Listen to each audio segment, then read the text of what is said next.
Hey everyone, and welcome! So today, we're going to dive right into the fascinating world of the number system. We'll cover everything from the basic concepts all the way to some amazing shortcut tricks that will save you a ton of time in your exams.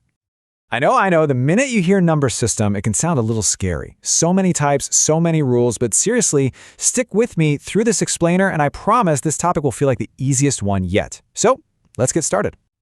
All right, so first things first, the entire world of numbers is basically split into two big families. Think of it like a huge family tree. One side of the family is the real numbers, and the other side is the imaginary numbers. So what's the basic difference between them, you ask?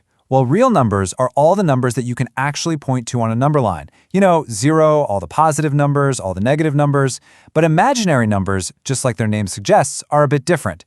These are negative numbers that are kind of trapped inside a square root, like the square root of -3 or the square root of -5. So to solve these imaginary numbers, mathematicians came up with this really cool idea called iota, which we write as I. They just decided that I is equal to the square root of -1. This helps us write something like the square root of -3 as the square root of 3 multiplied by the square root of -1, which just becomes root 3i. See? Simple. And what happens when you put a real part and an imaginary part together? Well, you get what's called a complex number. The format is always a plus ib, where a is the real part and b is the imaginary part. For example, 5 plus 3i. And that right there is the whole family of numbers. Okay, so let's jump back to the real numbers family for a bit. We're going to zoom in on a really important branch called rational numbers, because this is where a lot of tricky exam questions come from. So inside this real number family, you've got two main branches. One branch is for integers, whole numbers like -2, 0, or 5. And the other branch is for decimals, the numbers with points, which is what we're going to talk about right now. Now, decimals also come in two types. First, you have terminating decimals, which stop after the decimal point, like 0.5. Then you have the non-terminating ones, which just keep on going forever. And inside this group, there's a special type called repeating decimals, like 0.333, etc. And these repeating ones, they're the stars of our show today. Okay, here comes our main definition. Rational numbers are basically any number that we can write in the form of p by q, or in other words, as a fraction. The only rule is that the denominator, q, can't be 0. And guess what? All terminating decimals and all repeating decimals fall right into this category. And this is the secret sauce right here.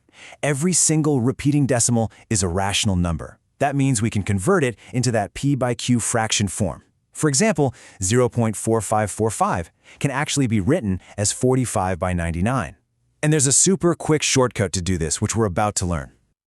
Okay, that's enough theory. Let's get our hands dirty and use these concepts to solve some actual exam questions. You ready for this?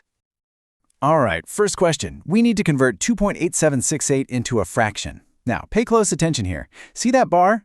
It's only over the 768, which means only those 3 digits are repeating. All right, let's break down the shortcut method.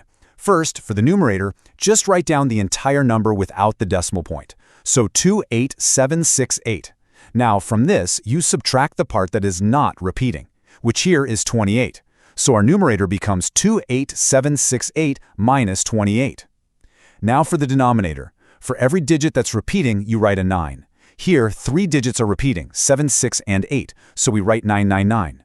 And the last step, for any non-repeating digits after the decimal point, you add a 0.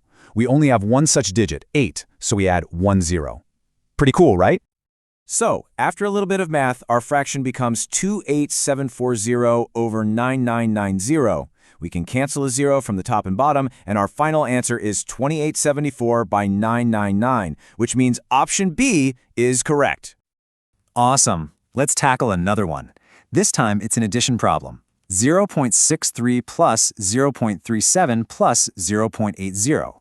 And notice, the bar is on all of them, which means they are all repeating. We're going to use the exact same trick again. So, 0.63 repeating becomes 63 by 99. 0.37 repeating becomes 37 by 99, and 0.80 repeating becomes 80 by 99. And since the denominator is the same for all of them, we can just go ahead and add the numerators directly. Adding all that up gives us 180 over 99. Now, when we divide this, we get 1.81, where the 81 keeps repeating. So our final answer is 1.81 with a bar on top of the 81. Okay, let's do one last example, this time with subtraction. We have 5.76 minus 2.3, where both the 76 and the 3 are repeating. Now, the easiest way to solve this is to handle the whole numbers and the fractions separately. So first, let's just do 5 minus 2. Easy. Then we look at the fractions. We have 7/6 by 99 minus 3 by 9. To subtract them, we need the same denominator. So what we do is we multiply the 3 by 9, top and bottom, by 11 to make it 33 by 99. And now the calculation is much simpler. Once we solve that, we get 3 plus 43 over 99, which is just 3.43 repeating. And that means option D is absolutely correct. See? Once you know the trick, it's super easy. Wow, we covered a lot today. So let's do a really quick recap to make sure all these important points stick with you. Here it is, your shortcut cheat sheet. Just remember these 3 steps. For the numerator, take the whole number and subtract the non-repeating part. For the denominator, put 9 for every repeating digit. And finally, add 10 for every non-repeating digit that's after the decimal point. So the next time you see a question with a repeating decimal, what's the first thing you're going to think of? This simple trick, right? Now you can tackle these problems with total confidence.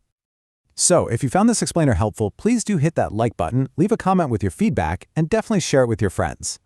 Don't forget to subscribe to the channel so you keep getting more helpful explainers like this one. For more practice questions, join us on Telegram. The link is in the description. And hey, if you want me to make an explainer on a specific topic, just let me know in the comments below. I'll do my best to cover it. Thanks so much for watching.